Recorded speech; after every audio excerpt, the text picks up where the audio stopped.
सहयोग से होगा सर्वोदय, सब सुनो हे इंसानों।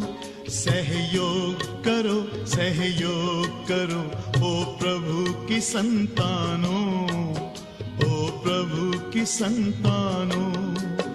अब दूर नहीं मंजिल अपनी, ओ शांति के परवानों।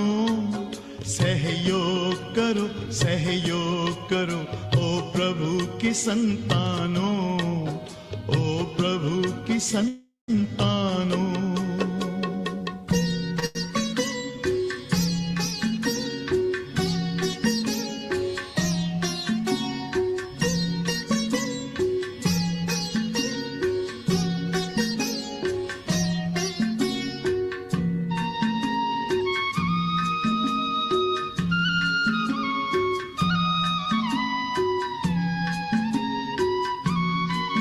सहयोग का ये आंदोलन है, सद्भाव का आंदोलन, सद्भाव का आंदोलन।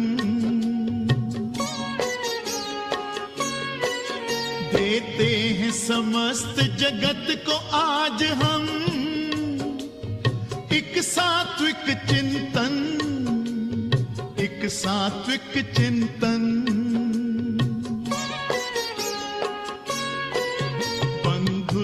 भाव के गौरव को, ओहो,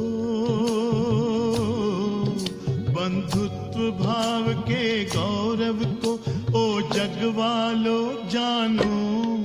सहयोग करो, सहयोग करो, ओ प्रभु की संतानों, ओ प्रभु की संतानों।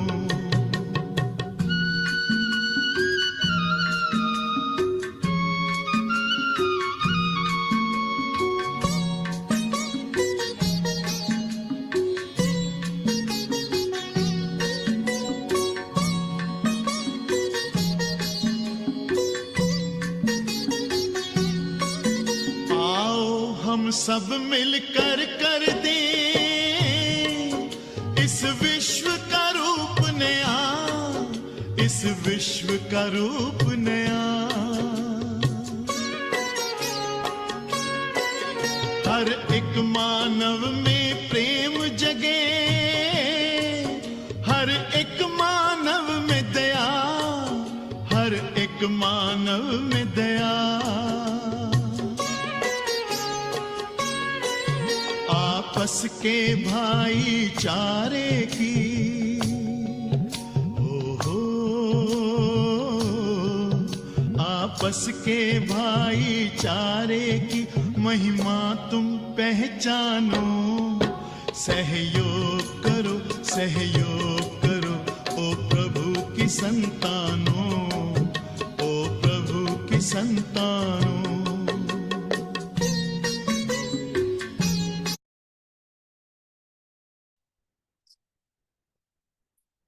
ओम शांति।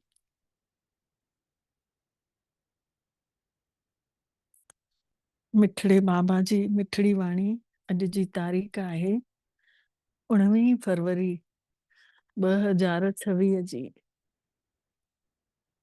अॼु मिठड़ा बाबा असां आत्माउनि खे सम्झाणी ॾियनि था कि मिठड़ा ॿार हाणे भारत ख़ासि पूरे संसार जे मथां विस्पत जी दशा वेहणी आहे। सभिनी खां सुठी दशा चवंदा आहिनि विस्पत जी, ऐं सभिनी खां बुरी दशा चवंदा आहिनि राहु ऐं केतु जी। चवंदा आहिनि न हिनखे त राहु जो ग्रहण अथसि। त अॼु बाबा चवनि था सॼे संसार खे ज्ञान मिलंदो ऐं सभिनि आत्माउनि जो भाग्य चमकंदो। ख़ासि भारत जो त चमकंदो ई चमकंदो, उन सां जेके बि संबंध संपर्क में आहिनि उन्हनि जो बि चमकंदो। सॼो मतिलबु संसार जे मथां इहा विस्पत जी दशा वेहणी आहे।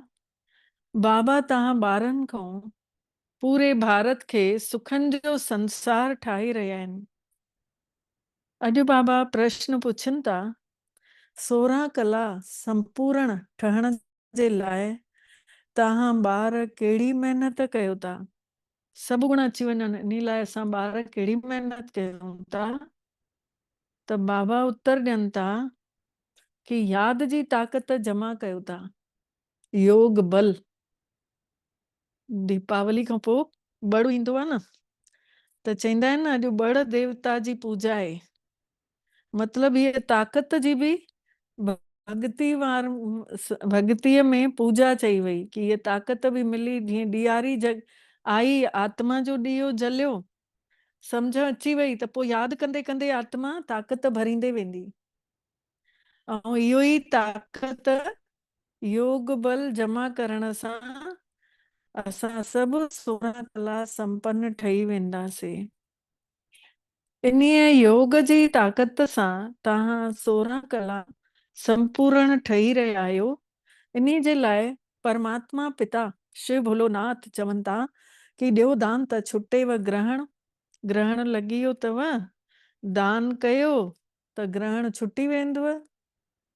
त माण्हू छा कंदा आहिनि, ग्रहण लॻंदो आहे त कारी माए जी दाल घोरे दान कंदा आहिनि, कोई लोह जो सिक्का दान कंदा आहिनि, कोई कुझु दान कंदा आहिनि। मतिलबु न, अहिड़ियूं अहिड़ियूं शयूं दान कंदा आहिनि जंहिंमें जेके बुरियूं मञियूं वियूं आहिनि, जीअं लोह में जंक खाइजंदी आहे। त बाबा चवनि था तव्हां बि कहिड़ो दान ॾियो, बुराइनि जो दान ॾियो, काम विकार जो दान ॾियो। इहो केरेव थो त तव्हां 16 कलाउनि सां संपूर्ण ठही वेंदव। ॿियो पॉइंट बाबा चवनि था कि देह जो अभिमान छॾियो ऐं आत्मा सम्झो, शरीर जो अभिमान छॾे ॾियो। गीत आहे, तुम मात पिता हम बालक तेरे, तुम बंधु सखा। ओम शांति। मिठड़े मिठड़े रूहानी ॿारनि ने पंहिंजे रूहानी पिता जी महिमा ॿुधऊं।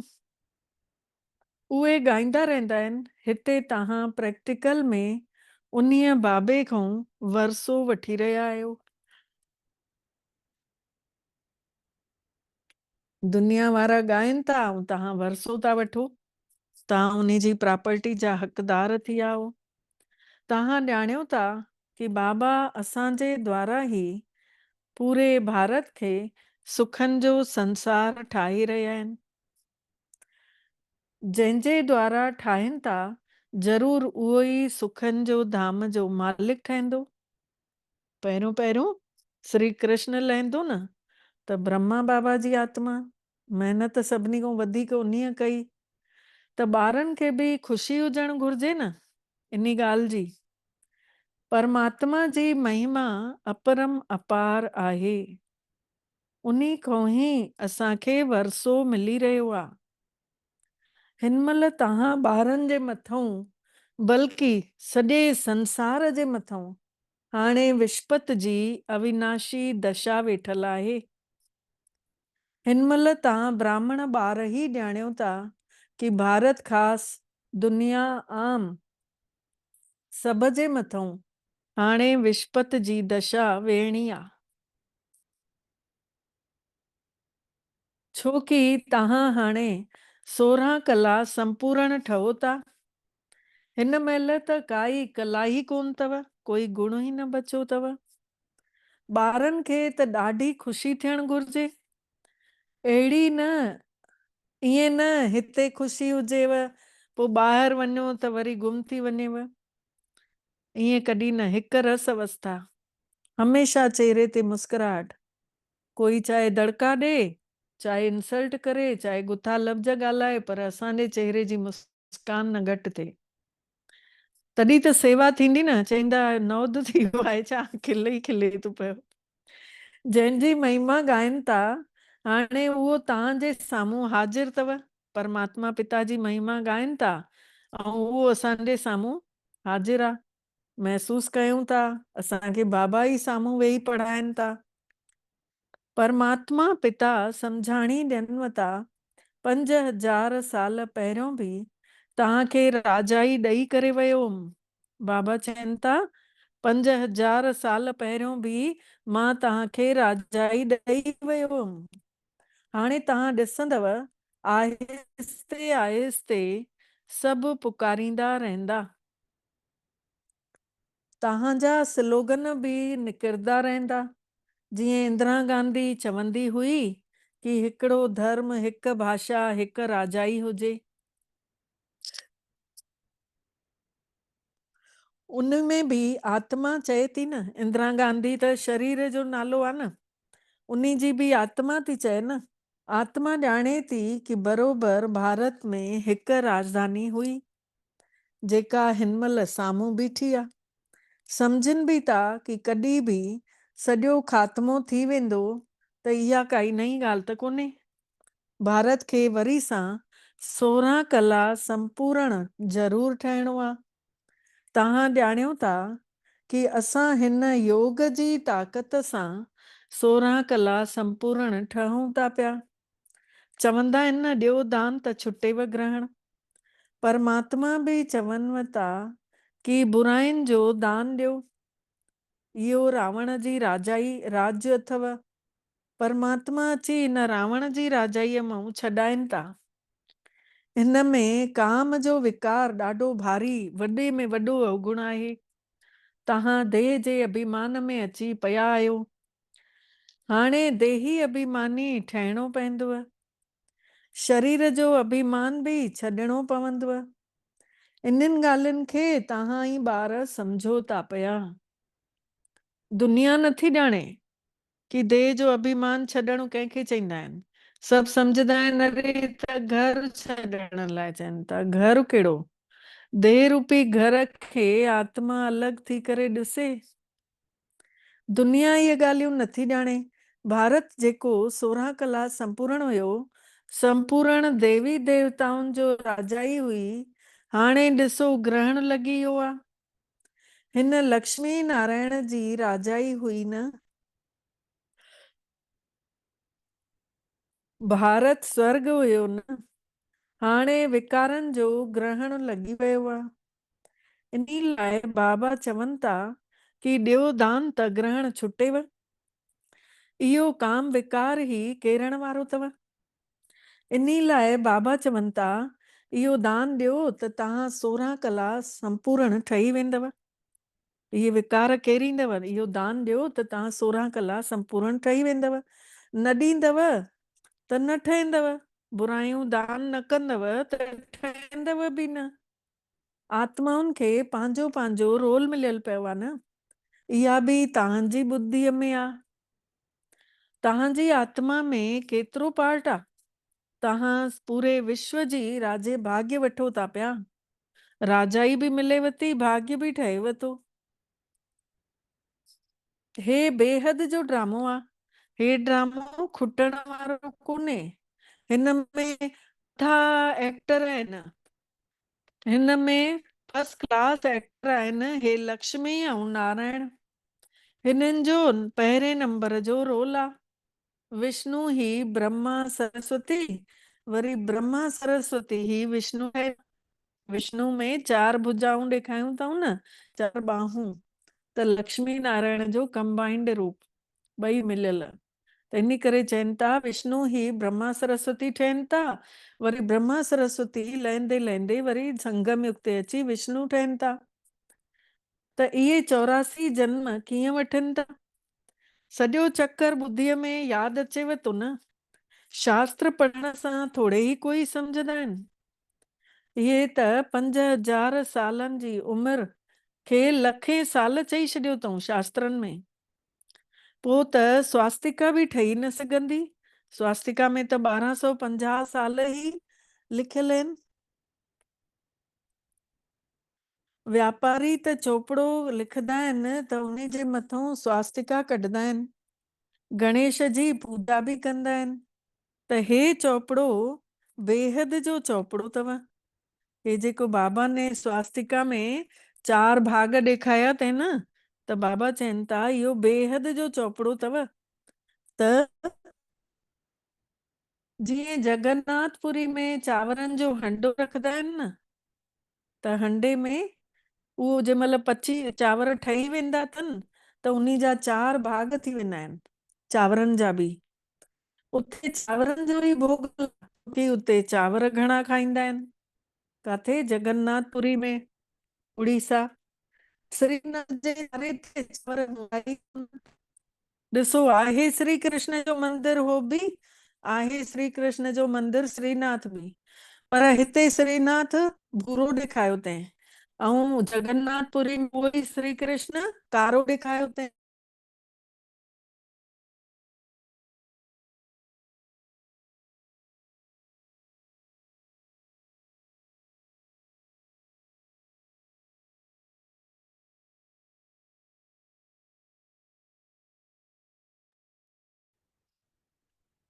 ऐं हिते ॾिसो चांवरनि जो भोग लॻे थो न जगन्नाथपुरी में, चांवरनि जो, छोकी ॿियो कुझु हुते आहे ई कान, ग़रीबी आहे।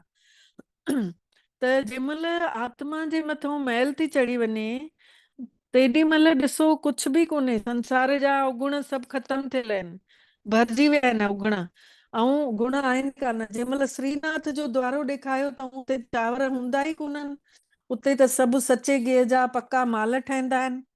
मतिलबु उहो ई जंहिंमहिल आत्मा पुरुषार्थ करे श्री कृष्ण थी ठहे, सुहिणी थी ठही वञे, त उते गिह जा माल ठाल मिलनिसि था।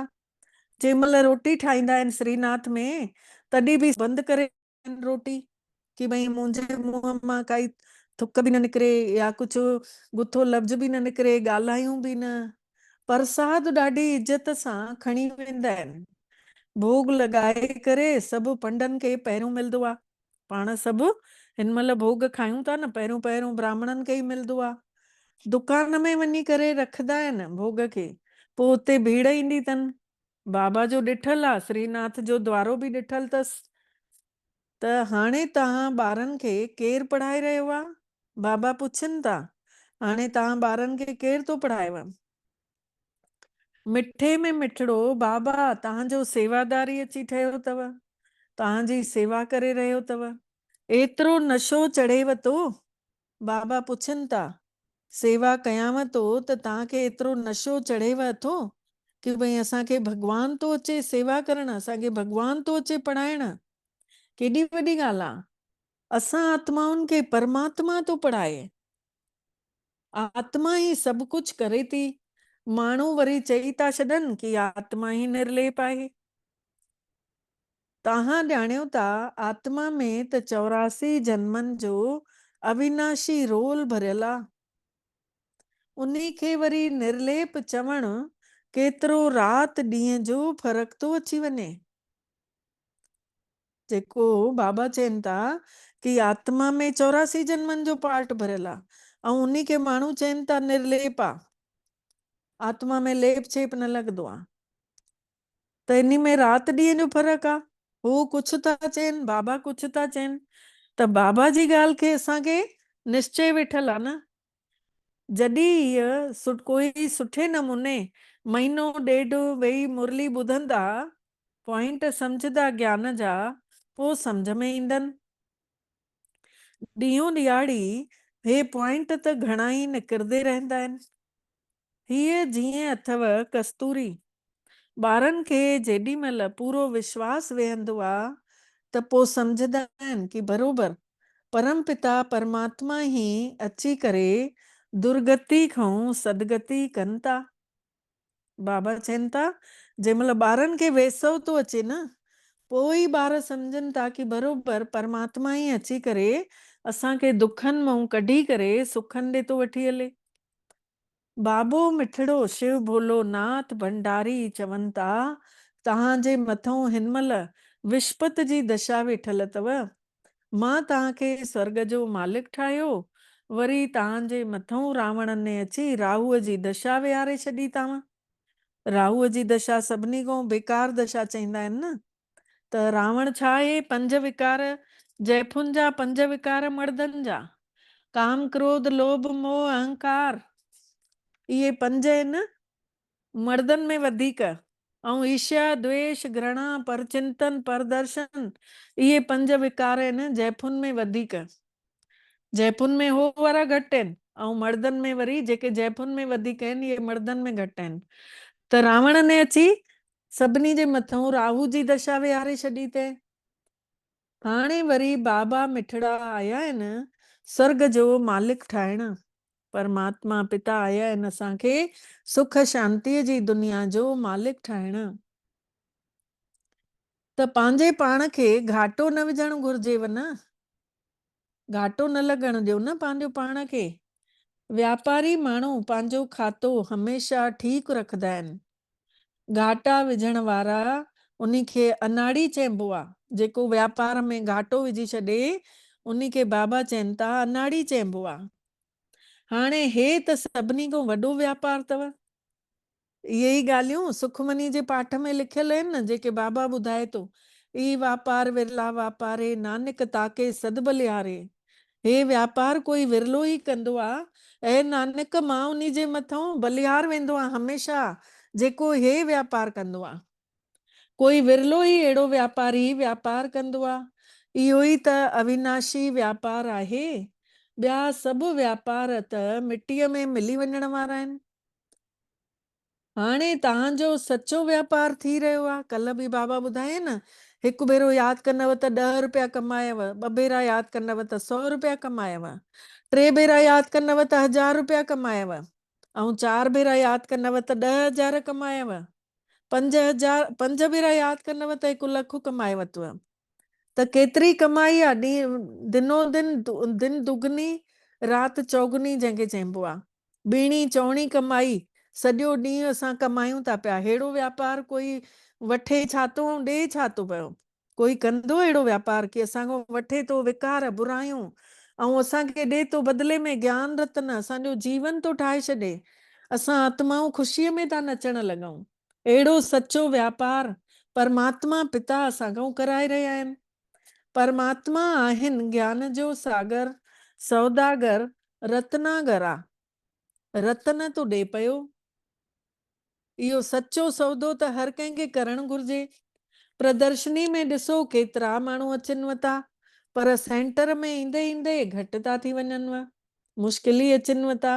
भारत त ॾिसो केॾो लंबो चौड़ो आहे न। सभिनी पासनि तव्हांखे वञिणो अथव। पाणीअ जी गंगा सॼे भारत में आहे।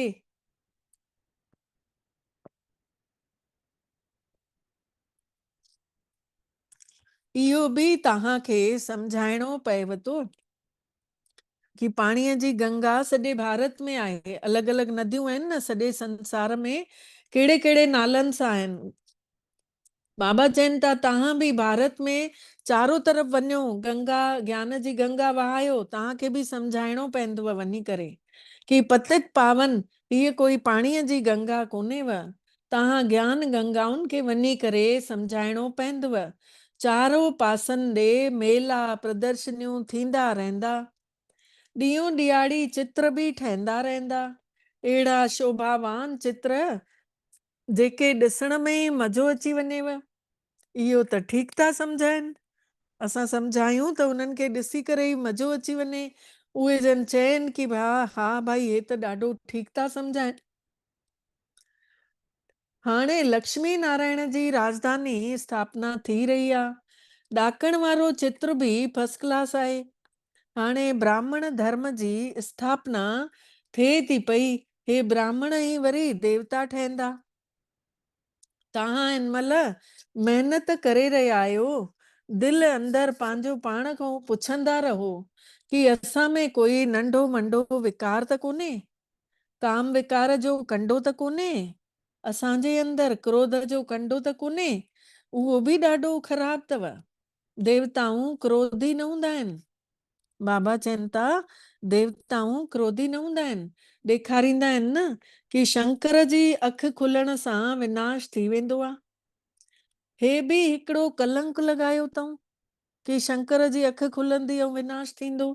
विनाश त थियणो ई आहे। उअं ई बि सूक्ष्म वतन में शंकर खे कोई नांग या ॿिया थोरे ई हूंदा आहिनि उते। बाबा चवनि था इहो बि कलंक लॻायो अथऊं। आत्मा जो टें अखि जंहिं महिल खुले थी, जंहिं महिल सुजागी अचे थी आत्मा खे, त बुरायूं छो कंदी आत्मा? न बुरा वचन कढंदी, न बुरा कर्म कंदी, न बुरो शयूं ॾिसंदी। त बुराइनि खां परे थी थिए न जंहिं महिल आत्म स्वरूप में थी वञे। इहा ई ॻाल्हि चई अथऊं। त बाबा चवनि था इन करे ॾिसो ॾेखारियो अथऊं न कि शंकर खे नांग ॾंगींदा कोन्हनि। मतिलबु एतिरो कंट्रोलिंग पावर अची वियो अथसि कि उन खे ॾंगनि कोन था। बाबा चवनि था इहे विकार उन तपस्वी आत्मा खे तंग न कंदा। सूक्ष्म वतन ऐं मूल वतन में बाग बगीचा नांग कुछ बि न हूंदा आहिनि। इहे सभु हिते हूंदा आहिनि। स्वर्ग बि हिते ई आहे। हिन महिल माण्हू कंडनि वांगुरु आहिनि। इन करे इनखे कंडनि जो जंगल चयो वेंबो आहे। सभिनी खे दुख ॾींदे था रहनि, चुभाईंदे था रहनि। सत्युग आहे गुलनि जो बगीचो। तव्हां ॾिसो बि था कि बाबा कहिड़ो बगीचो ठाहिनि था। मोस्ट वैल्यूबल ब्यूटीफुल था ठाहिनि। बाबा ॾाढो क़ीमती ऐं सुहिणो था ठाहिनि। सभिनी खे हसीन था ठाहिनि। पाण त एवर हसीन आहे बाबा। पाण त हमेशह सुहिणो लॻो पियो आहे, चमके थो पियो। हमेशह हिकु बि विकार कोन, हमेशह चमकलियो। त सभु सजननि खे मतिलबु पंहिंजे ॿारनि खे हसीन ठाहिण आया आहिनि बाबा। रावण ने बिल्कुलु ई कारो करे छॾियो अथव। हाणे तव्हां ॿारनि खे ख़ुशी थियणु घुरिजे कि असांजे मथां विस्पति जी दशा वेहे थी। हाणे ख़ुशी थियणु घुरिजे कि विस्पति पाण सतगुरु पाण अची असांजे मथां रक्षा करण लाइ अची वेठो आहे। अधु समय सुख अथव ऐं अधु समय दुख। त उन सां फ़ाइदो ई छा? जॾहिं अधो अधु सुख ऐं दुख मिलणो आहे त पोइ फ़ाइदो ई छा थियो? न, बाबा चवनि था ईअं कोन्हेव। 3/4 मतिलबु पौणो हिसो सुख अथव ऐं ॻच हिसो दुख अथव। इहो संसार जो नाटक ठहियो पियो आहे। घणा ई माण्हू पुछंदा आहिनि कि हे संसार जो नाटक हीअं छो ठाहियव? अड़े बाबा चवनि था अड़े हे त अनादि आहे न नाटक। छो ठाहियो इहो त प्रश्न ई नथो थी सघे। हे त अनादि अविनाशी ड्रामो ठहियो पियो आहे। चवंदा आहिनि न ठहियल ठाहियल हले थो पियो, कंहिंखे बि मोक्ष नथो मिली सघे। इहो त अनादि सृष्टि हलंदी अचे थी, हलंदी रहंदी। प्रलय त थींदी ई कान। परमात्मा पिता नयो संसार ठाहिनि था, पर उन में गुंजाइश केतिरी आहे? जॾहिं माण्हू अपवित्र ऐं दुखी था थी वञनि पोइ तॾहिं सॾु कनि था कि बाबा अची करे सभिनि जी काया खे कल्पतरू ठाहे थो। जेको 2500 साल तव्हांजी कॾहिं बि अचानक मौत ई न थींदव। अहिड़ी पढ़ाई पढ़ाए थो जो 2500 साल अचानक कॾहिं बि कंहिंजी बि मौत न थींदव। तव्हां काल जे मथां जीत था पाए वठो। त ॿारनि खे ॾाढी महिनत करणी घुरिजे। ॿारनि खे ॾाढो पुरुषार्थ करणु घुरिजे। जेतिरो ऊचो पद पाईंदव ओतिरो सुठो अथव। जेतिरो ऊचो पद पाईंदव ओतिरो सुठो अथव। महिनत त हर हिकु घणी कमाईअ जे लाइ कंदा ई आहिनि। महिनत कंदो आहे हर इंसान कि घणी कमाई थिए। त बाबा चवनि था पुरुषार्थ तव्हां बि कयो था घणी कमाईअ लाइ। लकड़ी वारा बि चवंदा आहिनि असां घणी कमाई कयूं। कोई ठगीअ सां कमाईंदा आहिनि, पैसे ते ई आफ़त अची वई आहे। बाबा चवनि था कोई त ठगींदा आहिनि, ठगीअ सां कमाई कंदा आहिनि, पैसे जी त आफ़त अची वई आहे। उते त तव्हांजा पैसा बि कोई लूटे न सघंदव। काथे? सतयुग में गुणवान आत्माऊं हूंदियूं। असांजा गुण केरु चोरी कंदो? उते पैसे ॾोकड़ जी काई कमी आहे कोन। छोकी गुणवान आहियूं त हिक ॿिए खे सुख था ॾियूं। गुणवान आहियूं त हिक ॿिए खे मिठो था ॻाल्हायूं, हिक ॿिए जो सम्मान था कयूं। आत्म स्वरूप में आत्माउनि खे था ॾिसूं त कोई बुरो कर्म ई कान्हे। ॾिसो दुनिया में त छा छा लॻो पियो आहे। उते अहिड़ी काई दुख जी ॻाल्हि ई न थींदी अथव। हाणे तव्हां परमात्मा खां केतिरो वरसो वठी रहिया आहियो? पंहिंजी जांच करणु घुरिजेव कि असां सुख शांतीअ जे संसार में वञण लाइक़ु आहियूं। नारद जो मिसाल ॿुधाईंदा आहिनि न कि माण्हू ॾिसो केतिरा अनेक तीर्थ कंदा था रहनि, मिलेनि त कुझु बि कान थो। गीत बि आहे न, चइनिनि पासे लॻायासीं फेरा पर वरी बि तव्हां खां परे हुयासीं। त हाणे परमात्मा तव्हांखे केतिरी सुठी यात्रा सेखारिनि था। हिन में काई तकलीफ़ बि कान अथव। छड़ो बाबा चवनि था कि मां हिक खे यादि कयो त विकर्म विनाश थींदव। परमात्मा पिता शिव भोलोनाथ चवण आया आहिनि कि छड़ो हिक मांखे यादि कयो, छड़ो मांखे यादि कयो। इहे ई ॻाल्हियूं लिखियल अथव सुखमनी जे पाठ में बि। एक सिमर एको साला, एकस के गुण गाओ अनंत, एक भज मन परम आनंद। हिक खे यादि कयो त मन परम आनंद सां भरिजी वेंदो आहे। हिक खे सिमरियो, हिक जा सभु चयो मञियो त ॾाढी सुठी युक्ति ॿुधायांव थो। बाबा चवनि था, ॿार ॿुधनि था पिया युक्ति कि हे मुंहिंजो लोन वरतल शरीर आहे। बाबा चवनि था ब्रह्मा बाबा जे लाइ हिन शरीर खे मां उधारी वरितो आहे। हिन परमात्मा खे केतिरी ख़ुशी थी थिए कि मां हिन बाबे खे केतिरी ख़ुशी थी थिए, ब्रह्मा बाबा खे, कि भई मुंहिंजो शरीर बाबा ने उधार वरितो अथई। बाबा असांखे तो विश्व जो मालिक ठाहे, जंहिंजो नालो बि आहे भागीरथ, भागन वारो शरीर। हिन महिल तव्हां ॿार रामपुरीअ में हलण जे लाइ महिनत करे रहिया आहियो। बाबा चवनि था हिन महिल तव्हां रामपुरीअ में हलण जे लाइ पुरुषार्थ करे रहिया आहियो, त पूरो पुरुषार्थ करण में लॻजी वञणु घुर्जेव। पुरुषार्थ मतलब पुरुष अर्थ में टिकणु, आत्म स्वरूप में टिकणु ऐं परमात्मा खे यादि करणु, इन खे चइबो आहे पुरुषार्थ। त इन में लॻी वञणु घुर्जेव, कंडो छो ठहणु घुर्जेव। जॾहिं आत्मा नथा सम्झूं पोइ कंहिंखे न कंहिंखे कुझु न कुझु कंडा था चुभाए छॾियूं, कुझु न कुझु अहिड़ी ॻाल्हि थी मुंहं मां निकिरी वञे जेका ॿिए खे दुख थी पहुचाए छॾे। तव्हां ब्राह्मण ब्राह्मणियूं आहियो, सभिनी जो आधार मुरलीअ ते ई आहे। मुरली तव्हांखे न मिलंदी त तव्हां श्रीमत काॾों आणींदव। मुरली मिलेव थी तॾहिं त श्रीमत सम्झूं था न कि भई बाबा अॼु हिन ॻाल्हि जे मथां ज्यादा जोर ॾिनो अथई, मूंखे हीअं हलणो आहे। ईअं न कि छड़ी हिकु ब्राह्मणी खे ई मुरली ॿुधाइणी आहे। कोई बि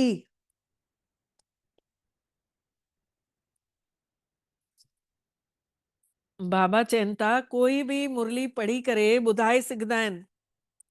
चवणु घुर्जेव कि भई अॼु तव्हां ॿुधायो। हाणे त प्रदर्शनीअ जा चित्र बि सम्झाइण लाइ सुठा ठहिया आहिनि।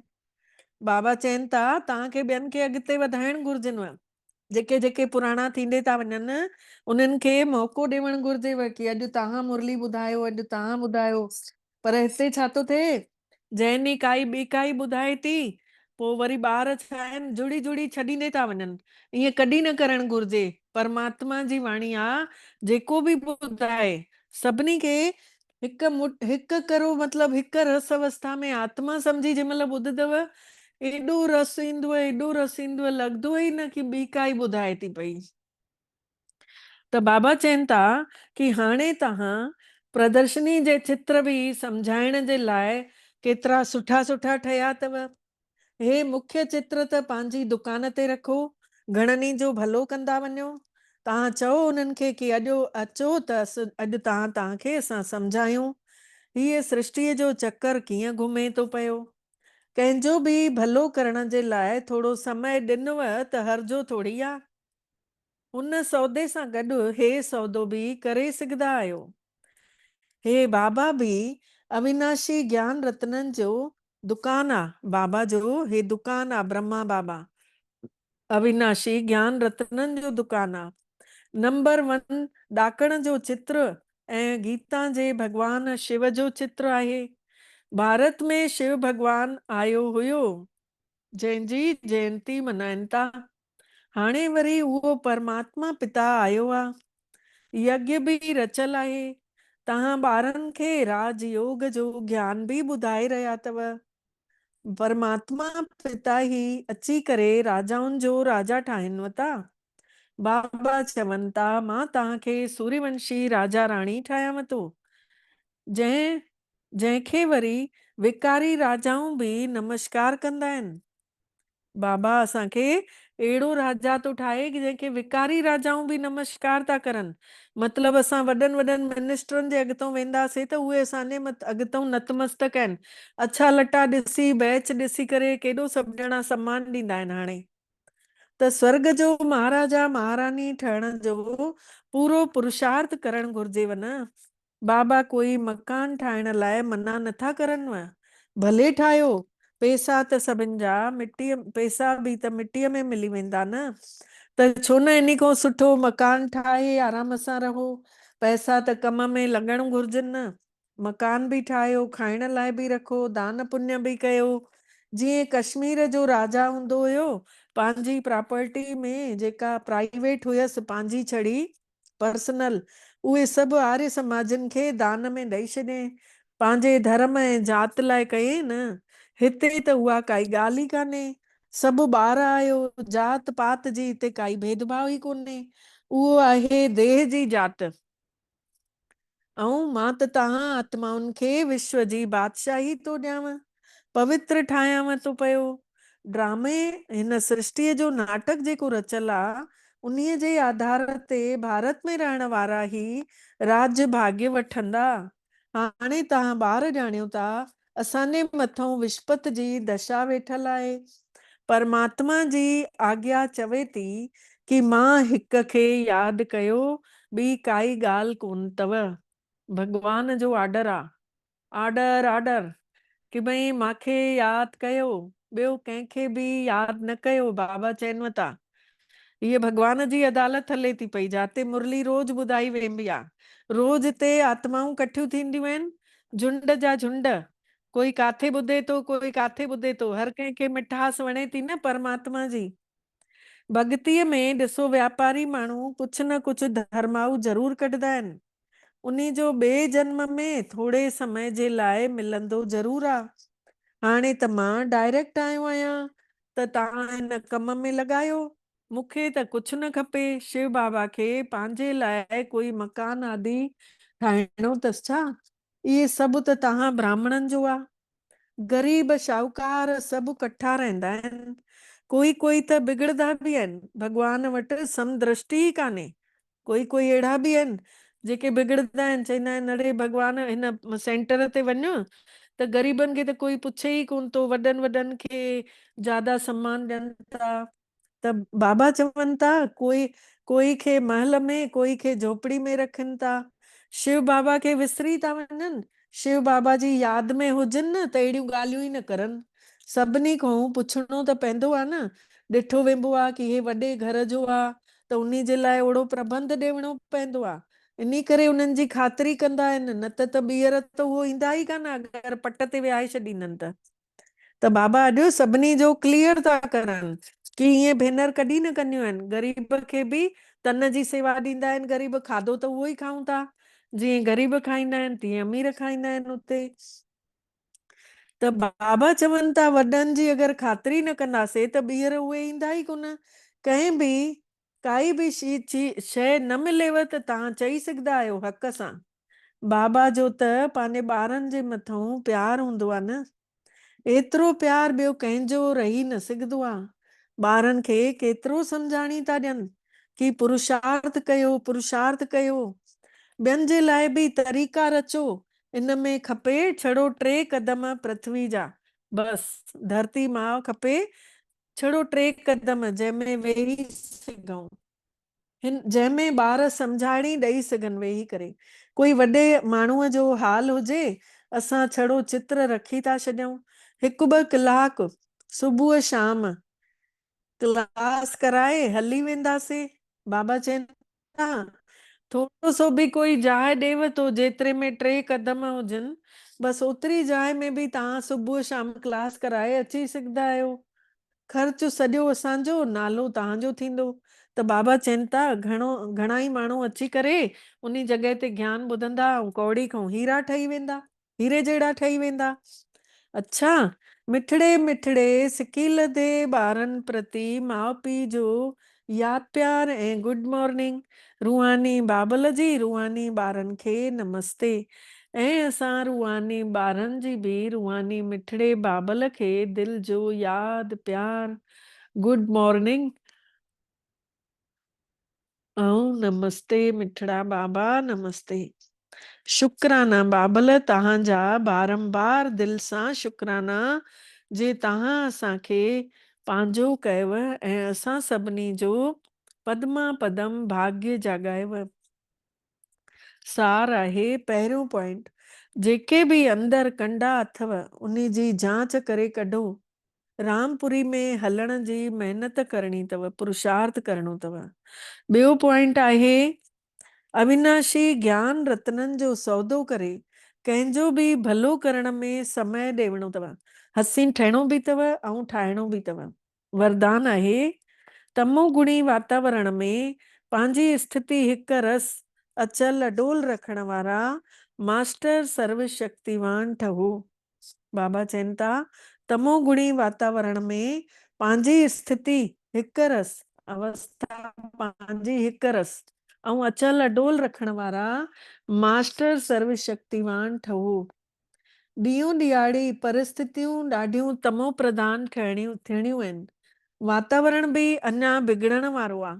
अहिड़े वातावरण में बि कमल जे गुल वांगुरु न्यारा ऐं प्यारो रहणु, पंहिंजी स्थिति खे सुठे में सुठो ठाहे रखणु, सतो प्रधान ठाहे रखणु, इन्ही जे लाइ एतिरी हिम्मत ऐं शक्तिअ जी ज़रूरत अथव। जॾहिं इहो वरदान यादि में रहंदव कि मां मास्टर सर्वशक्तिवान आहियां, त चाहे प्रकृति खां, चाहे मिटनि माइटनि खां, चाहे दैवी परिवार खां कोई बि परीक्षाऊं अची वेंदव न, त उन में तव्हां लुॾंदव न, अवस्था हिक रस ठहियल हूंदव। स्लोगन आहे वरदाता परमात्मा खे पंहिंजो सचो साथी ठाहे वठो।